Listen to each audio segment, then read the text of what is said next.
Slovenija ima velik potencial za pridobivanje energije iz sončnih elektrarn. Koliko točno je tega potenciala in kakšen je potencial za skupnostne sončne elektrarne? Pogovarjali smo se z dr. Markom Kovačem, glavnim avtorjem študije Potencial sončnih elektrarn na strehah objektov v Sloveniji do leta 2050.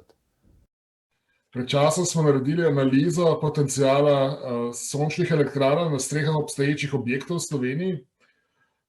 Pri tem smo prišli do številke 28.000 gigavatnih ur letno.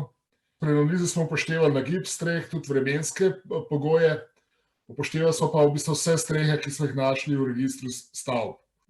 Potencial, ki je precej velik, pri čemer je treba povedati, da v tem trenutku je količina sončne energije, ki je proizvedena v Sloveniji, 290 gigavatnih ur.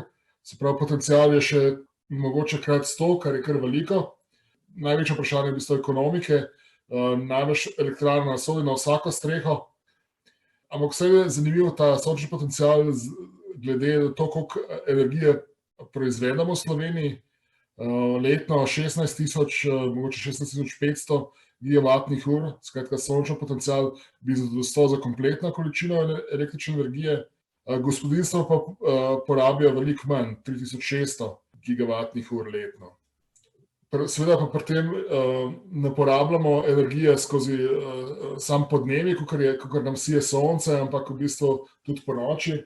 Zato je mogoče smiselno tudi pogledati, kdaj je porabo največ. Največ energije, kot sem rekel, res poraba podnevi. Pri tem so pa zelo zanimive mogoče javne stavbe, kot so šole, kot so bolnišnice, kot pa tudi gospodarski objekti, trgovine, kjer se večina stvari dogaja sredi dneva.